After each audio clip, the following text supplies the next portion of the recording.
and it involves a lot of challenges.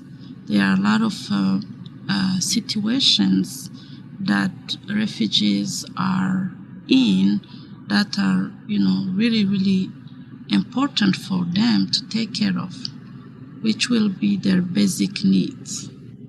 And then be careful not to introduce a domestic violence subject just suddenly. Take your time, and it's a process that goes step by step.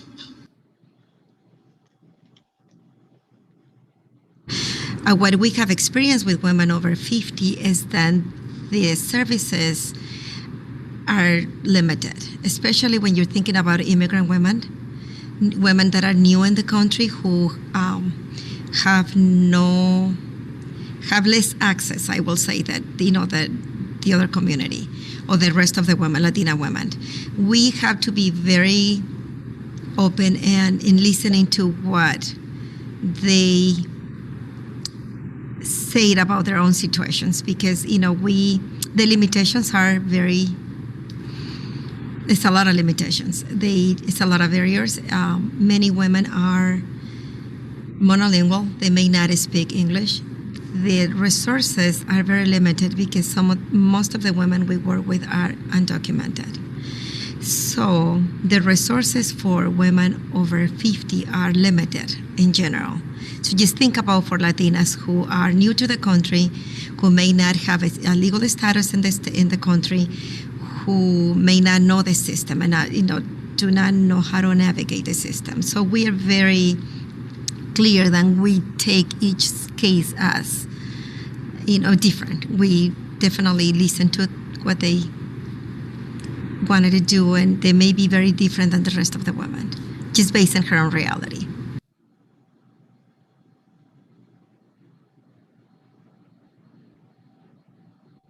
And then I think you need also to know your history, realizing that the LGBTQ community is not one monolithic community. It's a whole constellation of communities within communities, and some people hold place in more than one of those communities. I may be a lesbian of color, and I may be a lesbian and of color, and whatever. And if I have a partner who is abusive and I am getting old and a lot of my friends have died or moved or that sort of thing, my community may be very small and I may not have another place to go. And to go to a nursing home where I'm going to face, censure, or particularly if I was trans and in that situation, to go to a nursing home I'm not sure that I wouldn't rather be homeless, and that's kind of a death sentence for an old person.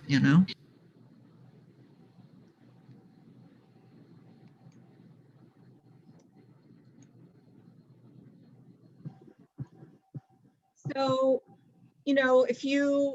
after listening to this, if you have any comments, please feel free to add them into the chat box. It's a lot to consider. So what is elder IPV anyway?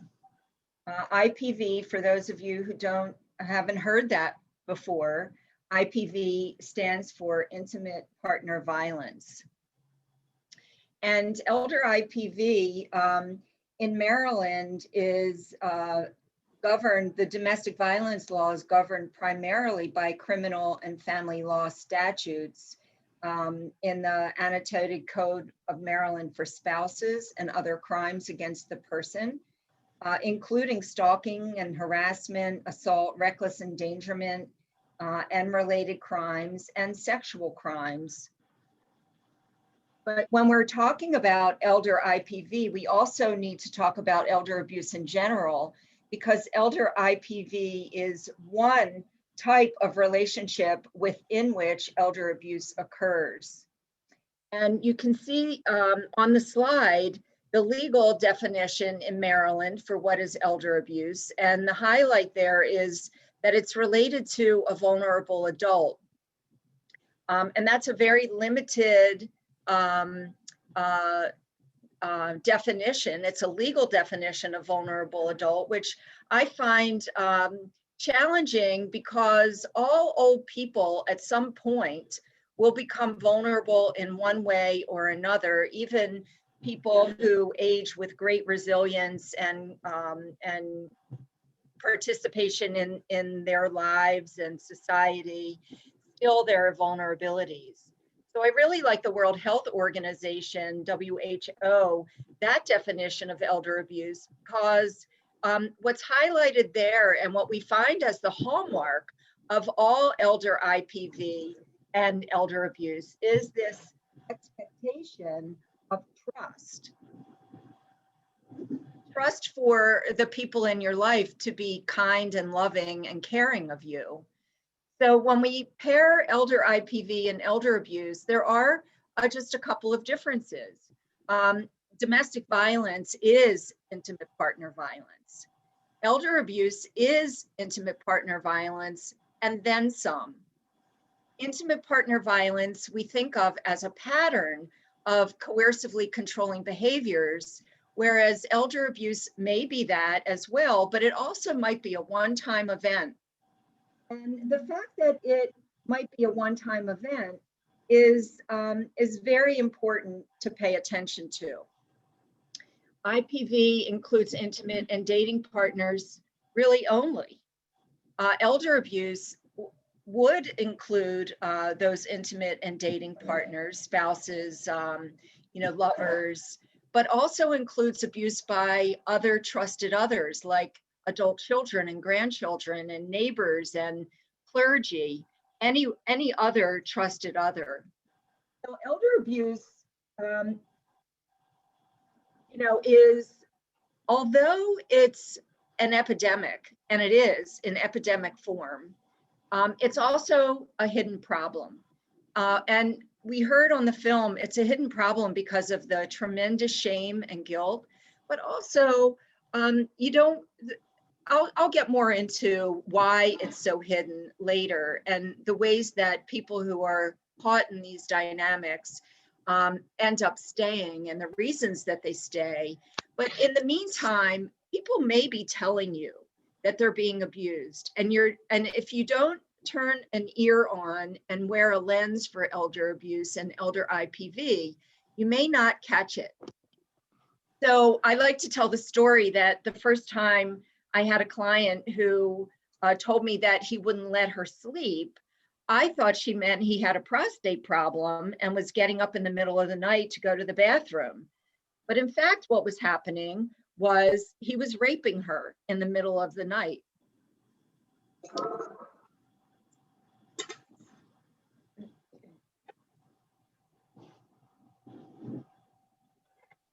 Intimate partner violence can and does change when people get older. And the long-term effects of abuse impact victims' mental and physical well-being. The effect is much more serious later in life due to their age and their health status.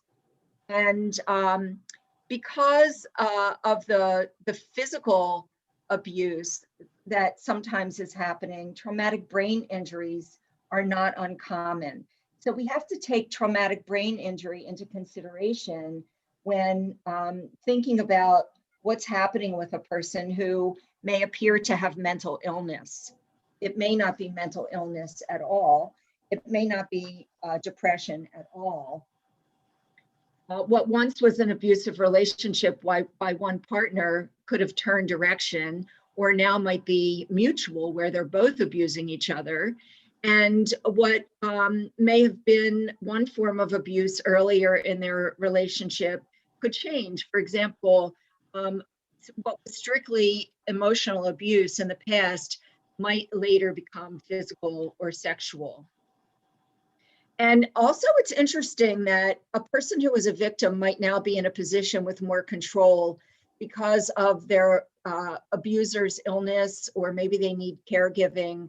And so they have the opportunity now for retaliation themselves.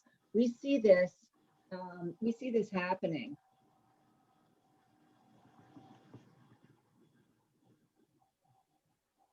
It can also happen in newer relationships.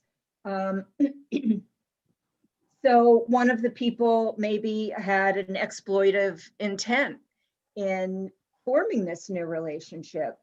And, older adults, when they've been alone and now they're experiencing a new relationship, or the thought of a new relationship, or they're thinking it's a new relationship, they can experience tremendously deep loneliness and the need to be touched after being alone for a long time. And so feeling that romantic feeling again can really lift a person's spirits to great heights.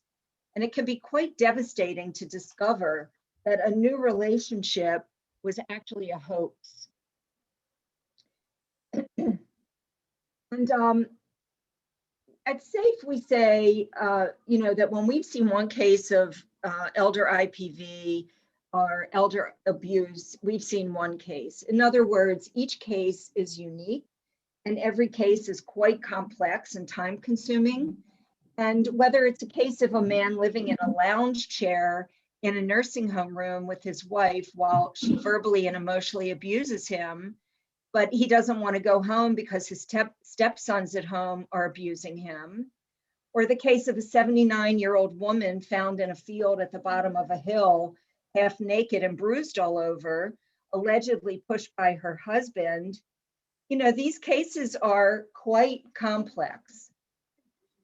And I want to be clear when talking about what elder IPV is, what it is not.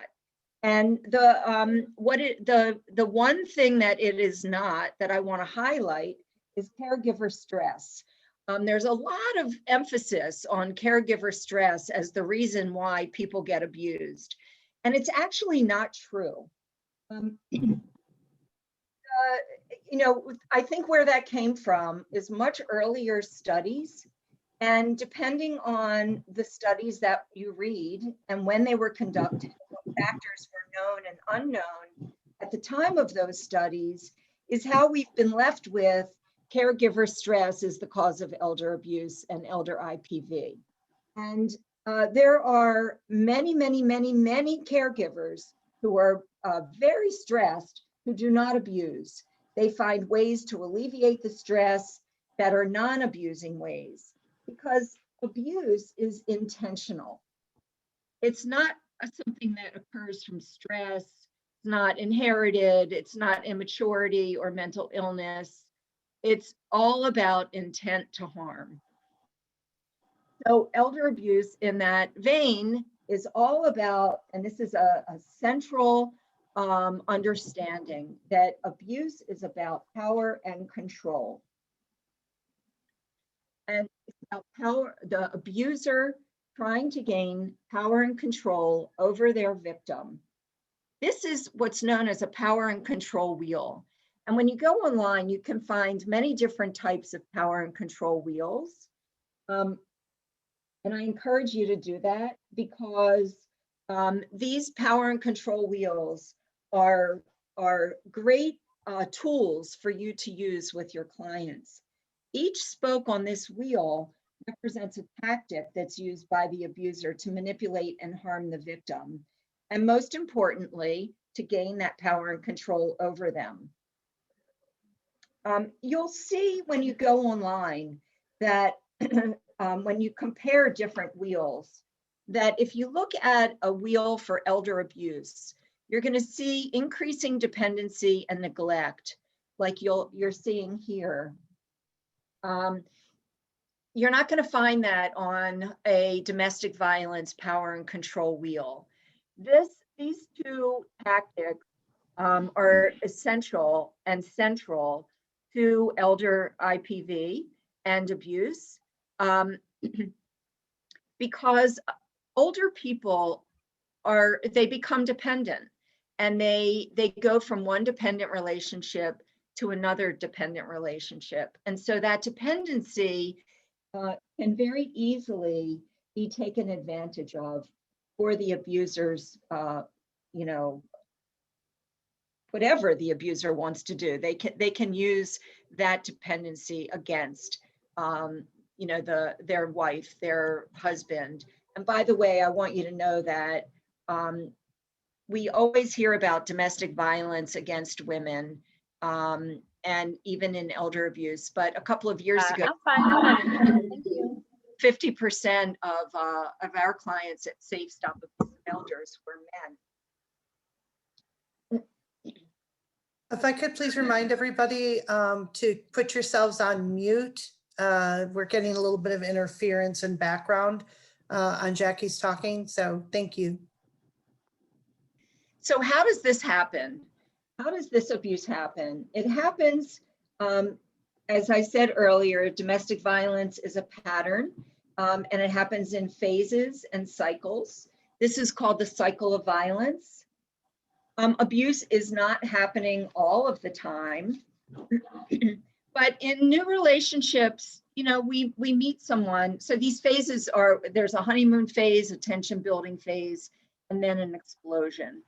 And, you know, when we meet somebody new, we have this experience of falling in love and behaving, you know, I like to say lovey-dovey with each other. You know, we show our best faces to this person who we have great chemistry with and we have a lot of fun with. And we want, you know, we want that person to think the best of us. And we think of this as like a honeymoon phase in a cycle of violence. But then something happens and, you know, people realize that this person isn't all they crack themselves up to be at first, and disagreements start to happen over values and money and family, and tension builds. And this is the tension building phase in the cycle of violence. It builds and it builds until there's an explosion.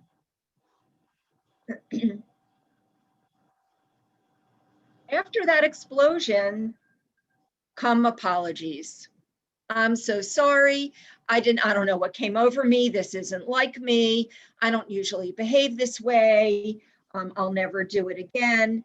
And of course, you know, this person showed a beautiful face and there was all this chemistry and we had such a great time and we were so lovey-dovey. So we want to be forgiving. And we go back to this honeymoon phase again. And the cycle can start all over. Now, some elder IPV victims can say that the whole dynamic in the relationship is about getting back to the honeymoon phase. And the cycle can happen every week, every month, or even every year. But even though the abuse might not always happen or might happen intermittently, sometimes victims say there really is no honeymoon period at all. And remember that with older victims, the abuse can be a one-time only event. And it's important to remember this because if you're already accustomed to working with victims, you might be waiting to see the pattern emerge or the cycle to show its face or rear its ugly head. And meanwhile, not realize that the crime and the trauma has already happened and may not happen again. And your client needs tending to right away, now. Now, there's an important concept known as undue influence. And it's actually law, and it's about excessive persuasion that causes a vulnerable adult or an individual at least 68 years old to act or refrain from acting by overcoming a person's free will. So what this means is, in undue influence, we're finding the exertion of power and control, mentally, morally, or physically, through domination, that is depriving a person of their independent judgment. And so the victim's judgment ultimately gets substituted by this abuser's own objectives. And I want to just say that what vulnerable adult, there's a whole legal reference for it, but basically it means somebody who is not with the capacity to make their own decisions. and to meet their own needs. Undue influence is characterized often by excessive insistence and superiority of physical power in the mind or in the body. And here's how it plays out. So maybe a person wants to gain control and have power, and so they endear themselves to the older adult. And then over time, little by little, they insert themselves into the older adult's life by providing them with something that they need. Maybe it's transportation to the doctor, maybe it's food shopping, maybe it's getting medicine, maybe it's companionship, maybe it's doing handiwork in the house. And then once they've established themselves in the older person's life, they begin to manipulate and exploit that person for their own interest. Like we had a client, Mr. G, he had a neighbor who became his girlfriend. And after a while, she ended up stealing his life savings and almost left him homeless. And often we have clients who were pressured to sign over the deed to their house or co-sign a loan or give the abuser access to their bank account or through their debit card. So a concept that goes along with elder IPV, undue influence, is this idea of grooming. And maybe some of you are familiar with this from working in the domestic violence world. This is about relationships between the victim and abuser that occurs over extended time periods, like I had just said, when the victim is conditioned, intentionally conditioned to receive the abuse and not to tell anyone, believing that if they do tell or leave, that they'll be blamed by the people that they tell or not believed, or worse, even killed. So they're also taught to believe that they don't deserve any better and that the violence is merely a sign of how much the abuser loves them. So victims feel that they thought they were in a relationship with a kind and generous, loving person, and then the relationship changed, sometimes slowly and insidiously, after a month, or sometimes after years of involvement. It's very important to try and understand the underlying manipulation that victims undergo so that you can become a much better listener to your clients, so that you can respect them and their wisdom about their situations, so that you can help them trust you, rely on you helping them in ways that they want you to help, not in the ways that you think they need help or for them to do what you think they should do. They know. They've been living in these relationships. They know when they're ready to tell. They know when they're ready to leave, if they are, and they know what they need and when they need it, and they know when they have to stay also. So if we judge them because we're staying, we're doing them a tremendous disrespectful disservice. So this grooming is a mixing of positive behaviors with elements of abuse. So again, at the beginning, all behaviors are positive, and then slowly and very slightly abusive elements are added, but they don't push an alarm to a high level. But then over time, what's familiar, even though it might be inappropriate and harmful, hurtful, it comes to feel normal to victims. And as the grooming process continues, that abuser might become more controlling, all the while putting us down with loving behaviors to keep us hooked. So the temperature, in quotes, in the relationship heats up. And the victim may not know what's happening as the water, in quotes, around them starts getting warmer and warmer until, like this frog that you see on your screen, the water starts to boil and it's got to get out, totally, totally hurtful, painful, dangerous. But again, because of its insidious nature, the victim really doesn't realize that it's happening. Another concept that is important to be on the lookout for and to be educated about is gaslighting. And gaslighting is where is a primary tool that's used by the abuser for grooming. It's a grooming tool, gaslighting is. So it's where the abuser doubts the reality of, causes the doubting of the reality of the victim, leaving that victim very, very confused. And so, in other words, gaslighters are confusion makers.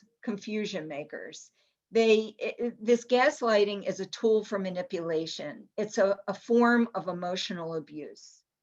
And a couple of signs, there are many signs of gaslighting, but just in the interest of time, a couple of them that I think are pretty common that you would hear is where an abuser would say to his or her victim, "You're just too sensitive," or "You don't have a right to feel that way." And when somebody does that, they immediately are telling that, when an abuser does that, they're immediately telling their victim that their emotional world is invalid, and that you're judging them for their emotional world. And what does that do to a person? It makes a person literally doubt their feelings. It's like telling somebody, "You must be hot," when they're feeling perfectly comfortable, or telling someone that they're hungry when they're not. And some people, when they're told something enough, they believe it. Another tactic that's used, a sign for you to recognize this in your clients, is a gaslighter will say, "That never happened." If the victim is trying to talk with the gaslighter about something in their relationship that where they want to improve their relationship genuinely, they get gaslit by being told, "That never happened." And for most of us, our first tendency is, "Oh, maybe that didn't happen. I'm getting a little older. Maybe I didn't really remember that. Maybe that really didn't happen." Gaslighting is really difficult to deal with because it can be very, very subtle. And it's all about the abuser trying to manipulate the victim into believing that what they think is true really is not true. They want to create doubt and confusion on the inside of the victim, because the more doubtful the victim is, the less certain they are about what's going on. And the less certain they are about what's going on, that allows the abuser to be in total control. They hold the pen, so to speak, as they write the narrative, and they're the one who's going to have the final say about what's really happening in life between them and their abuser. And when gaslighting combines with other risk factors, abuse lethality rises. It rises high. And our role as advocates and people working with them is to help victims come to their own clarity, their own realization and belief about what they're feeling and what they're thinking and what they're experiencing. I want to just a quick pause. If there are any, we'll just take a couple, Tony, if there are any comments or questions. Yeah, if you have any questions or comments, please feel free to put those into the chat. I know that I have a question, and that is gaslighting, do you feel much more common with people who are elders, or do you think it's across the spectrum and just something that's not recognized? I think it's across the spectrum, and it's not recognized in older adults, mostly because we're not working with older adults as often as they're being abused. But I think when you start to put on your lens of looking for elder abuse, I consider myself a huntress, and I want to encourage you to be the same, hunters and huntresses. When you're working with any older adults, or if you're working with domestic violence clients who are younger, you want to be on the lookout for, are there older people in their midst? And look for the signs that I'll be telling you about, and the ways that people might be telling you. So yeah, it's happening. Yeah, I think that So Diane asks, tool suggestions for establishing trust with an older adult survivor. And I think that's a great question, Diane, especially if you're maybe a younger person. How do you establish that rapport and that trust, Jackie, with Yeah. somebody who may be looking at you going, you can't possibly understand where I'm at? Yeah, so I actually am gonna tell you a lot of things about that a little bit later Oh, great. in the presentation. Okay. Okay, Diane, we've got that going on. And I think the other thing we'll make sure we get back to that, Diane. We're going to put a pin in that for the moment, but we've got more on that coming up. The other thing that I thought was really interesting is I think when we think of grooming, we think of children and like sexual predators, right? Grooming Yep. them. Yep. So I thought that the frog was really an interesting thing as far as grooming goes, because I don't think we think of it that way. I think this is a new way of looking at it. Deborah asks, do elders generally tell their medical professionals because they trust them? That's a really excellent question, and I'm really glad that you brought that up.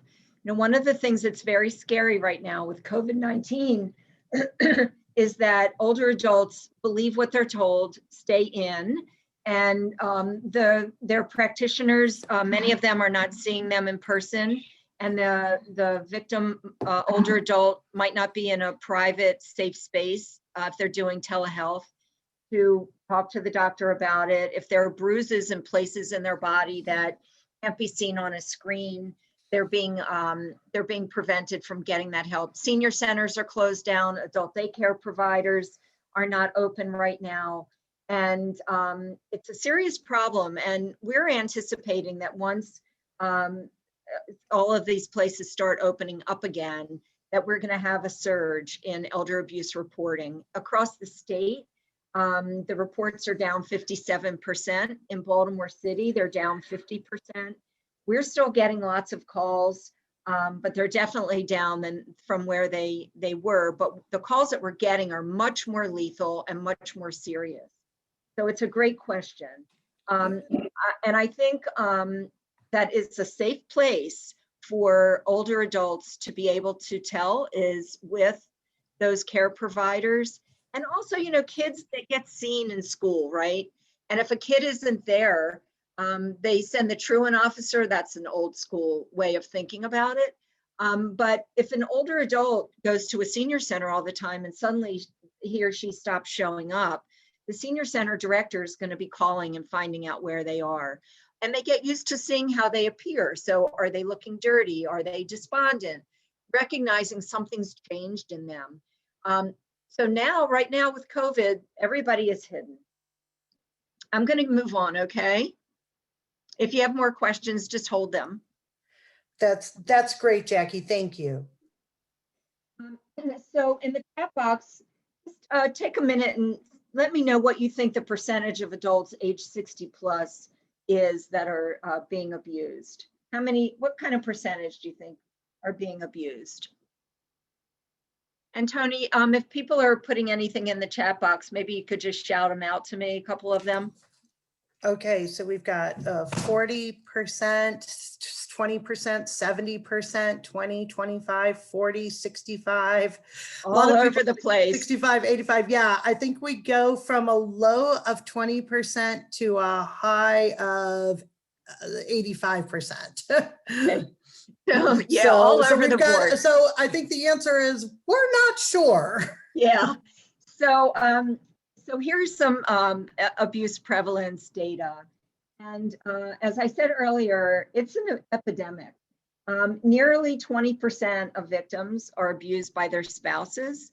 But I want you to know that this prevalence data is all about community dwelling older adults. It doesn't include data from nursing homes and assisted living facilities. And so it's guesstimated that 1 in 10 is being abused. And again, that's what's reported. So we don't know how many are not reported, but we do know that 24% of murder victims age 60 and older are killed by their spouses. And in MNADV's data, they reported, you guys reported that between 2017 and 2019, of the 46 people killed in domestic violence incidents, 50 people, 39% of them were 51 and older. So yeah, we don't have really good consistent data, and we don't have good consistent research yet either. And by the way, anybody working in the field of older adults knows that we don't even agree about what an age is to call an older adult. Is it 60? Is it 62? Is it 65? Is it 68? And the feds are smart about it. They fund programs. We have a tremendous grant from them where we can serve people who are age 50. And you heard about that in the film, because those people 50 to 62 fall through lots of cracks. So what are the types of elder IPV? You can see, verbal, emotional, physical, sexual, financial, and neglect. And the verbal emotional is all about emotional pain that's brought on through a variety of tactics: verbal assaults, threats, intimidation, humiliation, harassment, even isolation. And I'll be coming back verbally to this slide as I go through each of these individual slides. But I want to encourage you to take screenshots or take your phone and take pictures of these warning signs. Tony mentioned that there might be a time when presentations from this 4-part series get put on the website, but they're not sure about that. You can always contact me and ask me for more of this information, I'll be happy to send that to you. So the key I want to point out about every type of abuse is that if a victim tells you, believe them. That is essential. Some people say, oh, that, they're just making it up, or they have dementia, they don't know. But even with dementia, that doesn't mean that a person is not telling the truth about the abuse that they're enduring.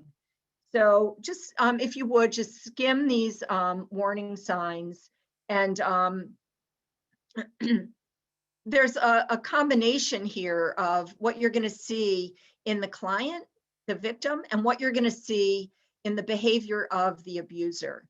For example, speaking on that victim's behalf, or not allowing privacy, no phone or visitors. But in the victim, you might see signs of agitation, like rocking or mumbling to themselves, or sudden unexplained withdrawal from their regular activities, or changes. Always look for changes, or an unexpected out of the blue depression. And there, in emotional abuse, there are subtle signs and there are more blatant signs. And we experience at SAFE that just about every person that we serve is suffering from emotional abuse. That emotional abuse is paired with all other forms of abuse, even scamming. And sometimes it's difficult for people to realize that they're actually being emotionally abused. They're so used to it. They just think it's the way the person is. Oh, that's just how he is. That's just how he talks. That's just how he acts. And that's not true. In fact, now we have a law in Maryland making emotional abuse a crime as of this last legislative session. So take a look that when somebody's withholding attention or sulking and pouting, that's actually a manipulative behavior to gain power and control over whoever they're being sulking and pouting with, their spouse, their lover. Now, physical abuse is intentional use of force that causes physical discomfort, pain, injury, impairment, inappropriate use of restraints. And these are often we think that abuse of an older person is physical abuse. And that's, if we can't see a bruise or if we can't see a broken bone, then what's there to prosecute? What's there to prove? But there are a lot of warning signs of physical abuse even when you can't see a bruise. And so take a quick look, even weight loss. These missing eyeglasses, hearing aids, dentures, that leaves a person completely incapacitated. Now, sexual abuse is all sexual contact of any kind, including witnessing sexual activity that's non-consensual. And I encounter a lot of people who say sexual abuse doesn't happen to older people. By golly, it does. It's the least reported type of abuse. Less than 1% is reported, but you can imagine why, right? Can you imagine anything more humiliating for an 80-year-old woman than to say that she was raped by her husband in the middle of the night, or by a neighbor? Yeah. Or worse, by a grandchild? It happens. I'm sorry to say, it happens. Financial exploitation is another type of elder IPV, and this is all about wrongfully taking or using an older adult's funds or property through theft, scams, fraud, force, or predatory lending. This financial exploitation is considered the crime of the century, and it's soaring. Sudden changes in financial situations, take a look for irregular spending, coercion used in signing of wills, identity documents missing. If you're working with somebody and they can't find their social security card, they can't find their advance directives, they can't find their bank accounts, statements, a new boyfriend or girlfriend, suddenly you hear from that other family members that he or she is giving all these gifts to this new boyfriend or girlfriend. Basically, financial exploitation is the lack of economic control. And it's a major key that prevents an elder abuse victim from leaving and getting to freedom. Major problem. And then neglect. So we had a client who in the summer was left in her house by her husband from early morning to late at night. She had an early stage dementia, and he completely neglected her. No food in the refrigerator, no air conditioning. And it took a lot, but we were able to shelter that older woman and get her to safety. Neglect and abandonment by spouses is quite common. Neglect is all about, by the way, failure to meet the needs of an older adult who's under someone's care, including not providing essentials like food and water and shelter, clothing, or personal hygiene. We're going to be seeing, we're starting to see digital and electronic abuse, certainly through online dating, but we're going to be seeing this type of abuse more and more as older adults, the baby boomers, get older and older, because baby boomers are using technology frequently. So I want to point out about these spouses and partners and lovers acting as caregivers, the indicators that you might see if they're abusing. So, a lot of times people won't tell because they don't think they'll be believed, because the abuser, just like in a domestic violence younger relationship, that abuser is charming to everyone else. Yeah, well, so are older abusers, very, very charming. And a lot of times you might hear a caregiver say that the person is difficult, or they might sabotage the victim's effort to attend different events or appointments, like medical appointments, by not providing the transportation that's needed. Or they might be so vindictive that they misplace, in quotes, helping devices like wheelchair or a walker or a cane or eyeglasses, and they make the victim feel guilty about needing the help. Often a caregiver whose intent it is to abuse will ignore the instructions or doctor's orders and does things when and how they choose. the caregiver might make themselves in the home unreachable, like the husband might be in the other room and the wife needs something, and is unable to get it for herself, but acts like he doesn't hear her, or makes it so that he is just not reachable. He might leave her unattended. He might give her the silent treatment. He or she might refuse to apply for services, social services for the spouse, and at the same time refuse outside help, even if he or she is really stressed, and would be extremely critical of outside helpers, and change. And if he did or she did let those providers in, change them frequently, so that no relationship can be built between the caregiver provider, paid caregiver provider, and the person in need. So stalking is something that also is on the rise, and I want to ask you to ask yourself, am I recognizing stalking in my older clients? Older stalking victims are the least likely to be aided by family and friends, and they're less likely to access sources of support. In one study that was conducted by the American Psychological Association, they found that 77% of people being stalked who were older were told that they were overreacting, and almost 67% were not taken seriously by the police.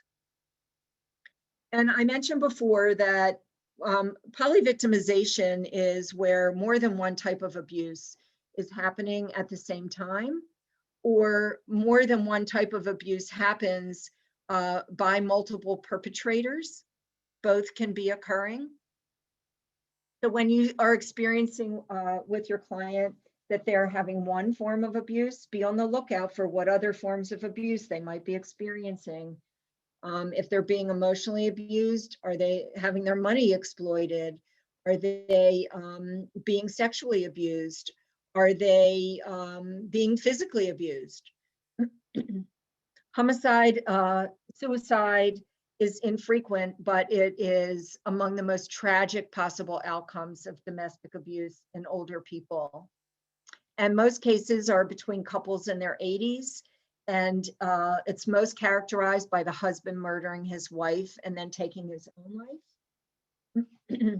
There's a lot to very interesting studies about this, about the theories about why that happens. We can save that for another day. So in the chat, do you think that this is true? Yes or no? Raise your hand. If a person stays in a relationship, it must not be that bad. What do you think?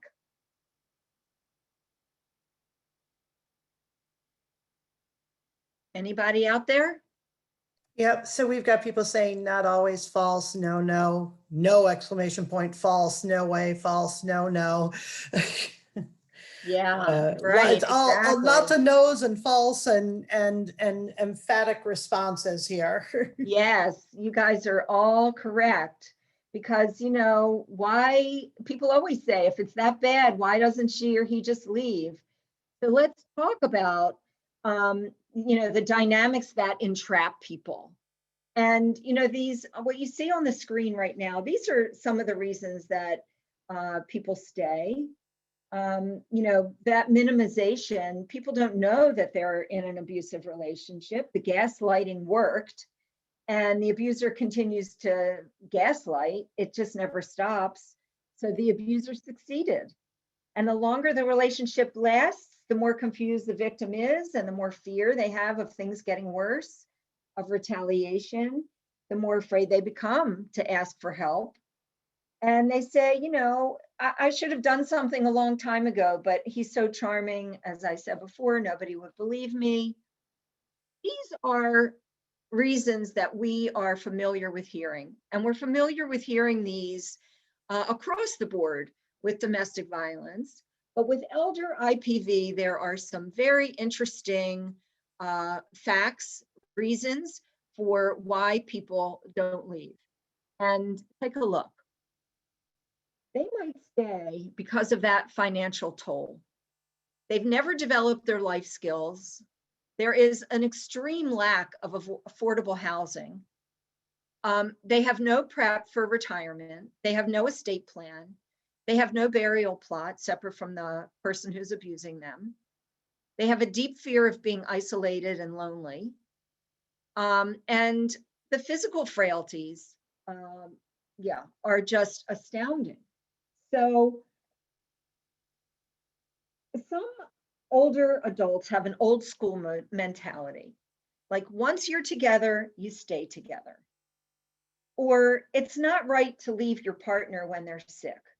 Maybe they had a stroke and now she feels like she has an obligation to the relationship and she'd be a monster if she left now. And if she couldn't leave 20 years ago, then how could she leave now in the midst of him being sick? And what about the holidays? Like we just had Thanksgiving. Grandma is the one who makes the turkey. And, she's saying to herself, I'm the grandmother. I'm the glue for the whole family. It would be weird to break up the family. Where would the kids go? The thought of leaving is extremely isolating. The thought now is, now that I'm older, I've done my time. I've done my time to build my family. And if I leave now, I'm a failure. So I put in all this time. I put up with his crap when when the kids were toddlers in elementary school. Then they were teenagers. They all got married. Now I'm a grandmother, and it just keeps going. It's never been, nor will it be, the right time. It just won't. Or she'll say to herself, I'll be darned if I'm going to be sitting alone at Thanksgiving now. Or like finally, after 54 years, the person has gotten out of there and got a protective order, but now he violated it. And the judge looks at her and says to her, do you want me to send him to jail? She says, no, but I want him to leave me alone. But the spouse refuses to take a plea and ends up with a 90-day probation, and she's still not really rid of him. He's in his 80s now. He won't follow the law. She's not totally free. So this is where the role of the advocate comes in, to help them think through what going down the road of leaving might look like after.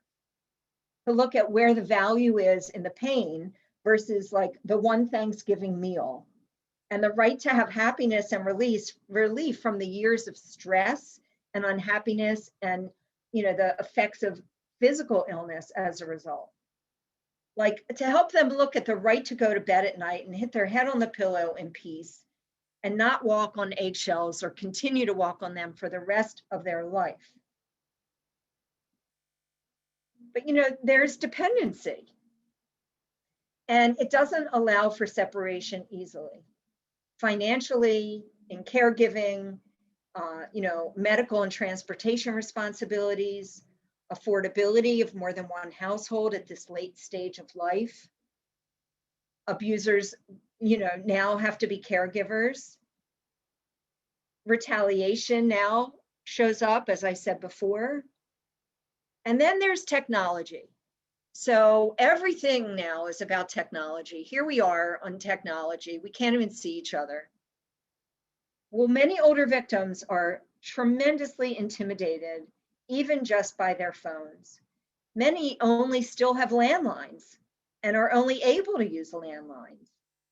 And they're afraid of how to get on in the world with technological advances. It's like living in a country where they don't speak the language.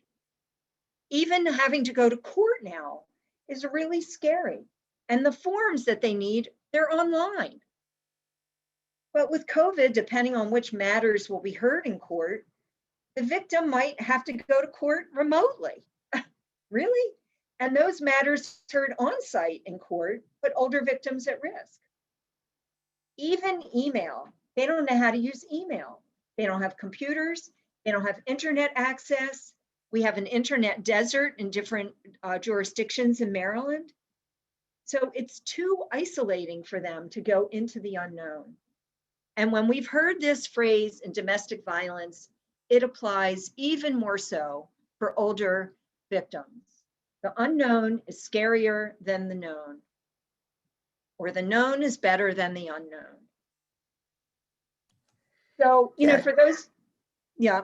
Yeah, Jackie, we have a couple of comments, I think, to go along with this, that the gaslighting and the need for resources and the need for companionship that helps people stay, but also the sense of failure that is enormous and paralyzing for some, right? Yeah. And then you were just talking about going to court. Somebody said, they've had a judge suggest that the victim reconcile with the abuser. And that was, in person. And now you're asking them to do this online in a completely unfamiliar territory for them in this new technological world. It's just stacking things on top of each other against them is what it sounds like. Yeah. And, like in that same spirit, there are plenty of people who are using technology and who are very familiar and comfortable. But even for them, like the thought of online dating, once they leave a relationship that's been abusive forever, this idea piques their curiosity. Like, what's out there for me? So they may go online because they know how, but they are so vulnerable to being targets for exploitation. And, and then let me just say also about the adult children of these couples. For years, they plead with their mother, leave him, or we're not coming for Thanksgiving because you're not leaving him. We'll help you. So now finally she leaves and the kids don't help. Not with a place to stay, not with finances, not even with navigating the technology, how to get them set up in technology if they do find their own place that they can afford, which is very difficult. We could spend all day, and maybe one day we will, talking about all these things. It's worth it. Yeah. So what do you think is the number one reason that people stay in the abusive relationship? Well, before we get to that, I know Adrian had said, here's something that people maybe don't think of. Sometimes the victim is the one who owns the home. Absolutely. And they can't leave. So, I think we always think of, well, they can leave the home, but then you're leaving the home to somebody who doesn't even own it. So, okay, people want, what is the number one reason? Marcy says, it's been my experience through the pandemic that leaving the abusive situation is not even a topic of discussion right now. They won't even consider it. Right. Yep. So what do you think is the number one reason that people stay? So what is the reason? Fear of the unknown. They love their partner and they want There them you to go. change. That's it. It's love. Fear, grief, emotional connection, financial security, cultural expectation, marriages for life, fear of breaking up the family, hope, loneliness, can't imagine living without them or on their own, feel there is no other option. Yep. And all of those are really, really good, are true reasons. The number one reason that people stay is love. They love that person. They don't want to leave that person. They just want the abuse to stop. Just stop already. So let's look at these risk factors. I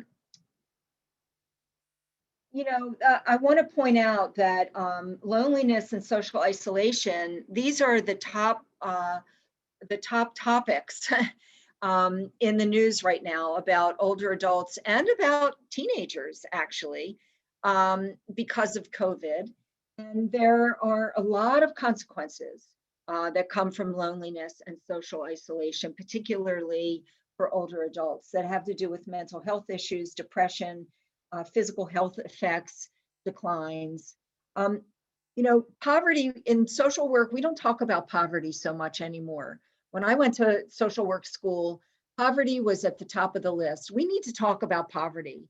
Older adults who get Social Security checks of $675 a month are in bad shape. and we don't have affordable housing. We have homelessness of older people on the rise, which leaves them at much greater risk for abuse.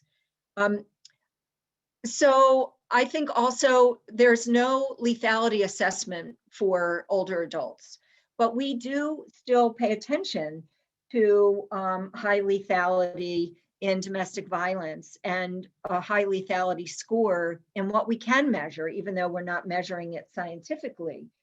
So if there are weapons in the home or threats, the spouse has been threatened to be killed, or if there's been choking, any kind of control of daily activities, unemployment, suicide attempts, stalking, threatening messages on any that are left anywhere. These are very high risk factors for victims of elder IPV. And we saw earlier, 24% of them over the age of 60 are being murdered by their spouses. This victim of teen dating violence, I put this in here because a few years ago, our youth educator and I put our elder abuse and youth dating violence presentations side by side, and we looked at the data, and it kind of blew our minds. And we had this realization that if teen dating violence behaviors didn't stop at that stage of life, that those people would end up being in a domestic violence adult relationship. And then, of course, we just talked about COVID-19, and we couldn't really say enough about that. And hopefully, we're gonna move out of that pretty fast. With COVID,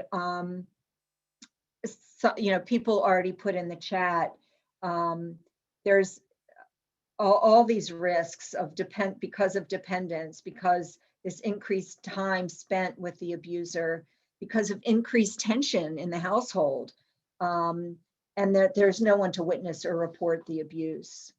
So just real quickly, what kind of remedies might exist that we could turn to? And I know that probably some of these things will be talked about by our other presenters in the series. I hope so.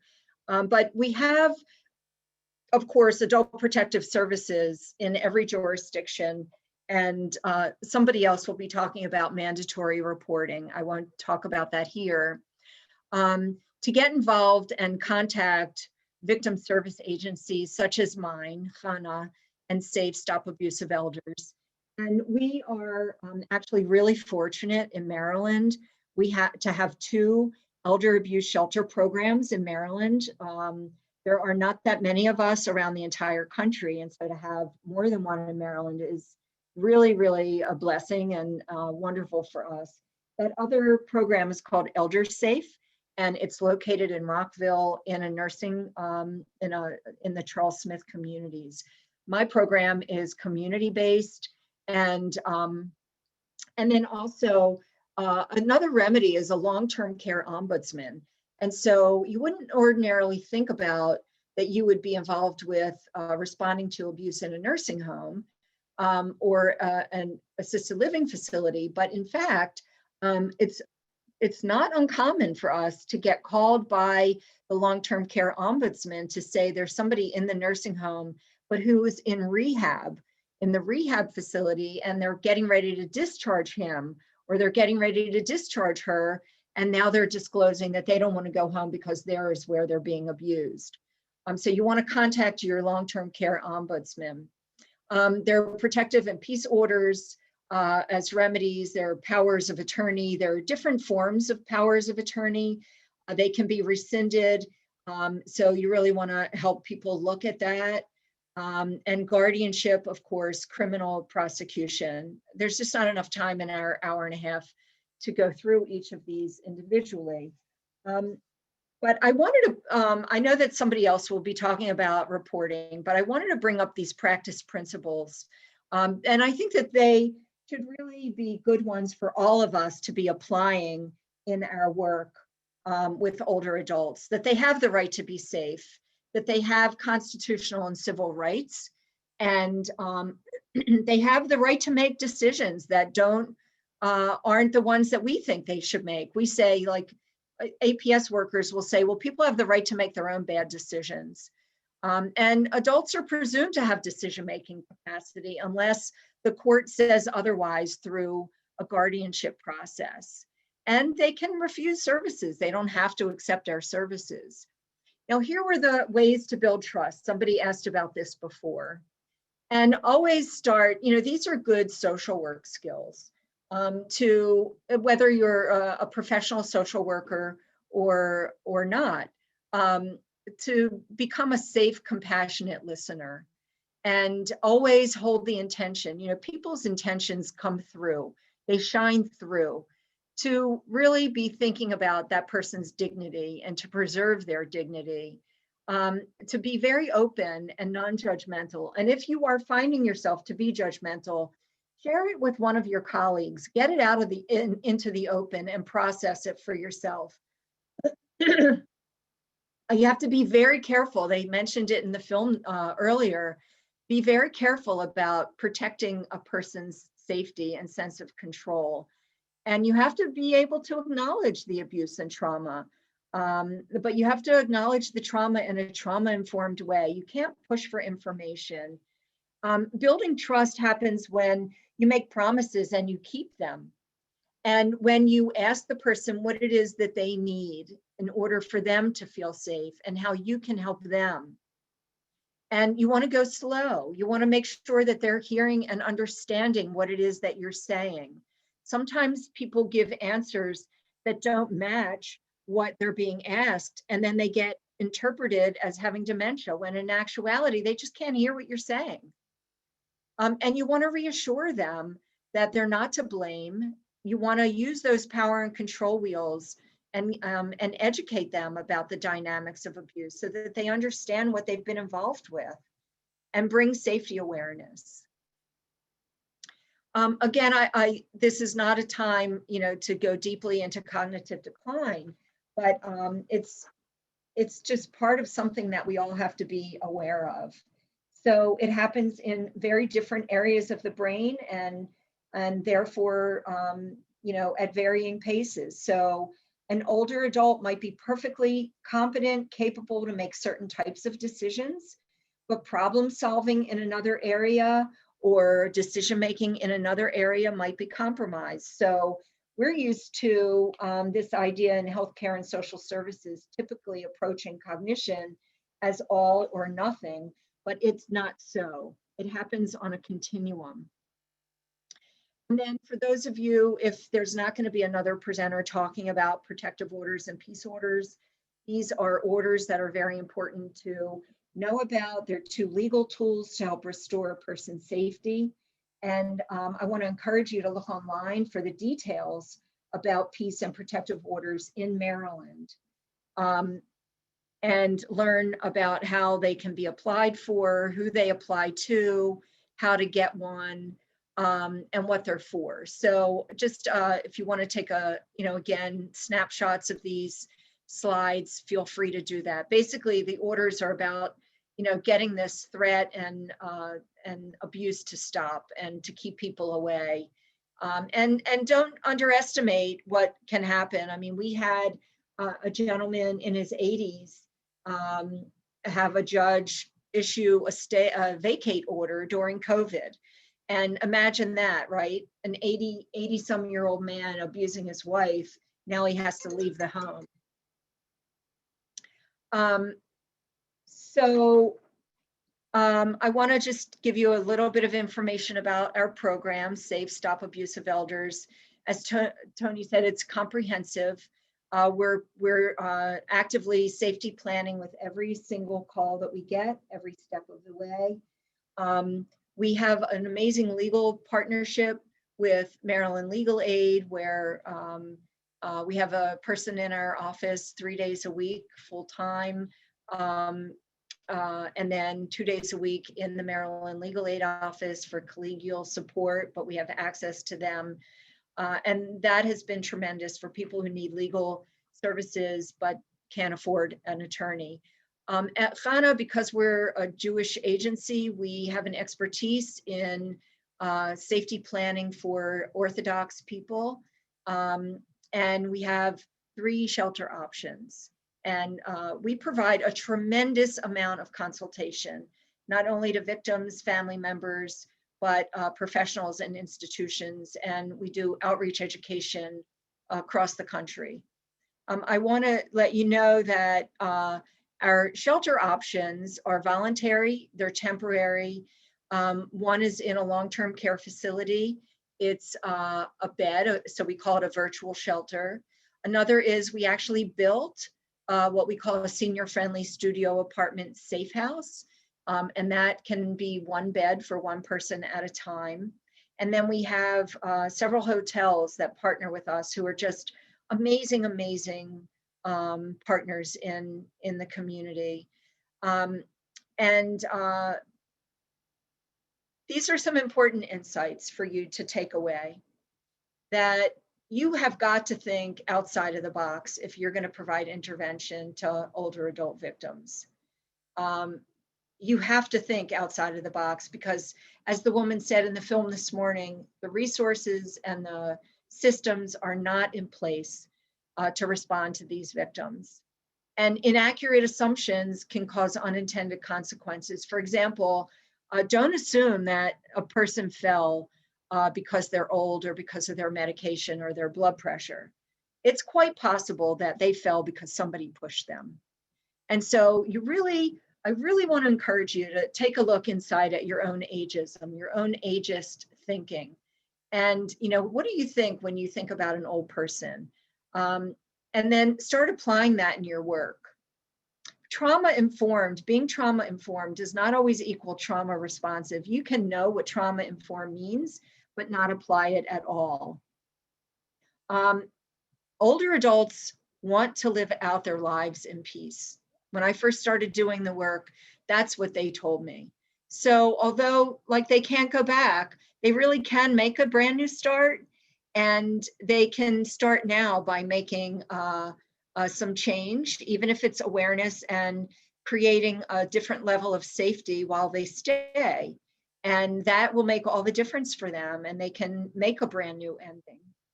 So thank you so much for listening to me behind the screen. And we have about 7 minutes or so. If there are any other comments or questions, would love to hear, especially the comments. Yeah, we do have some comments in the box, and I want to go back through some of these. For those people who were wondering about what LAP is, the Lethality Assessment Program, and this is run through the Maryland Network Against Domestic Violence. It was actually pioneered by MNADV in working with Jackie Campbell. And so if you have questions about lethality assessment, please feel free to reach out to me, and I can put you in touch with our LAP people. Lena Jaramillo is the Maryland LAP person from our organization, and she is absolutely amazing. So we can get you in touch with that. Thank you, Cynthia, for posting that in there. Well, we will be sending out a PDF of the slides later on. I want to respond to Teresa was asking about the future trainings that you had mentioned, Jackie, Elder Safe. We do have 3 trainings coming up in January, February, and March. This was kind of the 101. This was getting you all of this knowledge that you probably feel like you need to put earplugs in to keep it all from leaking out, because it's so much that Jackie was giving you. That is this really baseline, like what it literally is, what every service provider needs to know. And then in January, February, and March, we're taking some really deep dives into things. January is going to be on safety planning with elders. February is going to be on the intersection of sexual violence and intimate partner violence. And March is going to be on that mandatory reporting and confidentiality issues. And so the first 2 trainings will be going up on our website by the end of the week. So you can look for them there. And you'll see that we'll be getting that. There were some other comments, people said, I thought this was really interesting. It's harder for an empathetic person who is being abused to leave, especially if their partner is also elderly and maybe medically fragile.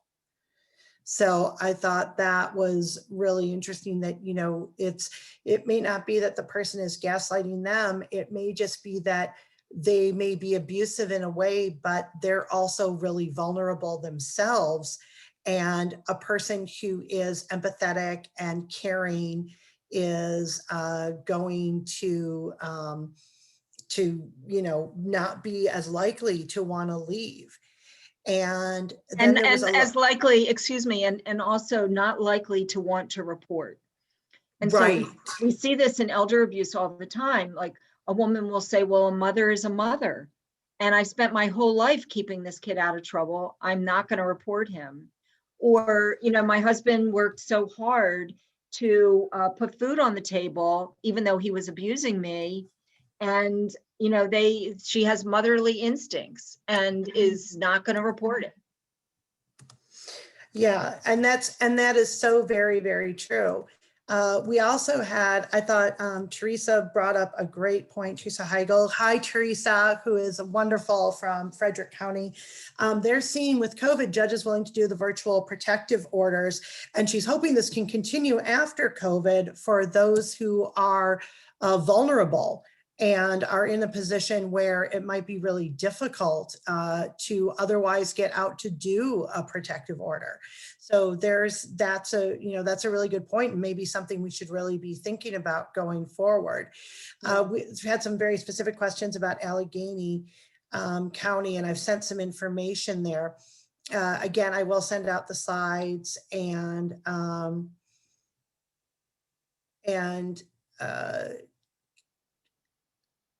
side back on current co-host contact information. Oh, there's Lena's email if you have lap questions.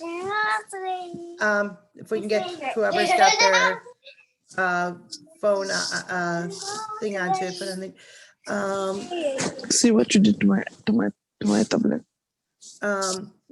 so if you could mute yourself, please.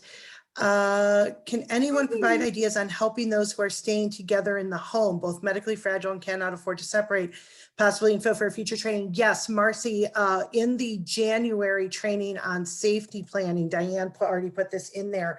In the January training, safety planning is not just about leaving. Safety planning is also about staying in the relationship. And we want to make sure that people are safe no matter what they decide or what their choice is.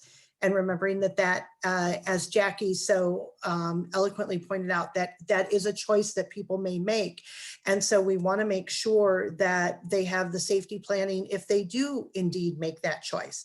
So that will be covered in that January training. Again, these are the first Wednesday of every month at 10 a.m. This one goes to 11:30, but the rest of them will be going till noon because we're gonna have multiple presenters at them. Also, for those of you questioning about CEUs, I want to let you know, I'm going to put that into the chat box. If you are a member program, your CEUs are free. All you need to do is email me. I'm putting my email into the chat box. And if you are part of a member program or you are an individual member, your CEUs are free. If you are not part of a member program or an individual member, you can purchase your CEUs. They are $5 per credit hour. However, I will put a link for that. I will tell you what that means basically is if you are planning on attending 10 hours of training in the next year by the end of next September, which if you're attending this training and the next 3 trainings, that's 2, 4, 6, 7.5 hours right there. It probably makes more sense to become an individual member than to purchase the individual credits because a membership is $50 and then all your CEUs are free. So here is the link to purchase CEUs. There's also a thing on there about membership. And I think that's all the questions that were in the chat box. CEUs, Diane, are continuing education units. So some people need those to keep their certifications, licensed clinical social workers and LCPCs and things. So you can get those through us. We are certified to do that. So please feel free to reach out to me if you want to get if you need CEUs. I will be contacting Jackie to get a copy of the PowerPoint and PDFing it. It'll be in a PDF version for you, and getting that out to everybody in the next week or so. So you'll have this as a reminder. You'll have all of Jackie's contact information. And if you need anything else, again, remember to just feel free to reach out to me. I'm really glad that everybody was, reacting in the chat today. And again, I also put in here, and this is really, really important for us. It is important that we fill out evaluations so that we can continue to bring you these wonderful trainings with people like Jackie. And so this is the evaluation form. I've put the link in there a couple of times. Please, please, please, I cannot emphasize enough how important it is to fill that out. Our funders definitely like to see our evaluations. And, it's neat. So please put those comments in there. Jackie, I want to tell you, we've got some great comments coming in. Awesome training, phenomenal, and so needed. This was very informative training. Thank you. And Jackie, you rock. So you've got some real fans out here, Jackie. And this Thank you was so great. much. I want to thank you again on behalf of the Maryland Network Against Domestic Violence for taking time out of your day-to-day, Jackie, to come and present this. I think this was just so important. I know that this is an area that I am deeply interested in. We are always concerned about our unserved, underserved, and inadequately served populations. And depending on where you are in the state of Maryland, I think elders fall into one of those three categories. And so I thank you for bringing this information up. Just more comments, excellent training, great training. So thank you again, Jackie. Thank you everybody else for coming on and joining us here today. We appreciate it and want to be respectful of your time. So I'm going to go ahead and let you go. But again, Thank you so please much. fill out that form. And thank you again, Jackie. Thank you all so much. Really appreciated it. And really, you can call us for consultation. You don't even have to tell us your name or the client's name. We would be happy to talk it through with you to help guide you. Thank you, everyone. Everyone, remember to please stay safe, stay healthy, be well, and do something nice for yourselves. This has been a very in-depth presentation and talking about some things that we don't normally like to think about. Do something nice for yourself today and do some self-care. Everybody take care. Have an excellent rest of your week.